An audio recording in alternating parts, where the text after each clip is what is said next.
నమస్తే అన్న అందరికీ నమస్కారం.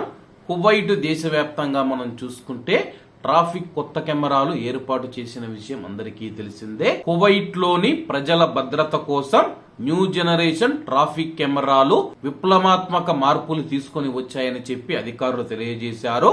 కువైట్ లోని ప్రజల భద్రతను మెరుగుపరచడానికి, అలాగే కువైట్ లో ట్రాఫిక్ ఉల్లంఘనలను పర్యవేక్షించడానికి మరియు నిర్లక్ష్యంగా డ్రైవింగ్ చేసే వారిని అరికట్టడానికి మినిస్ట్రీ ఆఫ్ ఇంటీరియర్ అధునాతన కెమెరాలను ఇన్స్టాల్ చేసిన విషయం అందరికీ తెలిసిందే. ఈ కొత్త సాంకేతిక కెమెరాలు ఏవైతే ఉన్నాయో ఆకట్టుకునే ఫలితాలు అందిస్తూ ఉన్నాయని చెప్పేసి, రోడ్డు భద్రతకు గణనీయంగా దోహదపడుతూ ఉందని చెప్పి అధికారులు భావిస్తూ ఉన్నారు. కేవలం గత 20 రోజుల్లో 40,000 ట్రాఫిక్ ఉల్లంఘనలు నమోదు చేశాయని చెప్పేసి, అలాగే కొత్త కెమెరాలు సీటు బెల్ట్ పెట్టుకోకపోవడం, ఫోన్ వాడుతూ డ్రైవింగ్ చేయడం, అలాగే 20 రోజుల్లో 40,000 కంటే ఎక్కువ ఉల్లంఘనలు నమోదు చేశాయని చెప్పేసి 2023లో ఇదే కాలంతో పోలిస్తే డిసెంబర్ 2024లో ట్రాఫిక్ ఉల్లంఘనలో 25% తగ్గింపు గమనించబడిందని చెప్పేసి, ప్రస్తుతం గత 20 రోజుల్లో 40,000 ట్రాఫిక్ ఉల్లంఘనలు జారీ చేయబడ్డాయని చెప్పేసి అధికారులు తెలియజేశారు.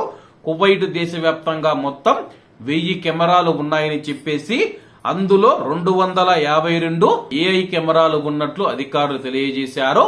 అలాగే ఏఐ కెమెరాలు మనం చూసుకుంటే ట్రాఫిక్ రద్దీ ఎక్కువగా ఉన్న ప్రాంతాలు, అలాగే ఎక్కడైనా సరే వేగంగా వెళుతూ ఉన్నప్పుడు ఈ కెమెరాలు ఏవైతే ఉన్నాయో పాయింట్ టు పాయింట్ ఫోటోలు, వీడియోలు తీస్తూ ఉన్నాయని చెప్పేసి, ముఖ్యంగా డ్రైవర్ ను ఫోకస్ చేసి ఇవి ఉల్లంఘనలు నమోదు చేస్తాయని చెప్పి అధికారులు తెలియజేశారు.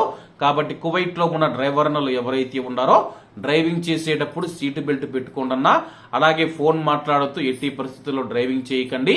ఒకవేళ మీకు ఫోన్ వస్తే ఎక్కడైనా సైడ్ ఆపి మాట్లాడి ఆ తర్వాత మీ ప్రయాణాన్ని ప్రారంభించండి. లేకపోతే గాని ఏప్రిల్ 22, 2025 నుంచి కొత్త ట్రాఫిక్ జరిమానాలు అమల్లోకి వస్తూ ఉన్న నేపథ్యంలో ఈ జరిమానా 3 రెట్లు అయితే పెరుగుతూ ఉన్న నేపథ్యంలో అందరూ జాగ్రత్తగా ఉండాలని కోరుకుంటూ, అందరూ బాగుండాలి, అందులో మనం ఉండాలి. అందరికీ నమస్తే అన్న, జై హింద్.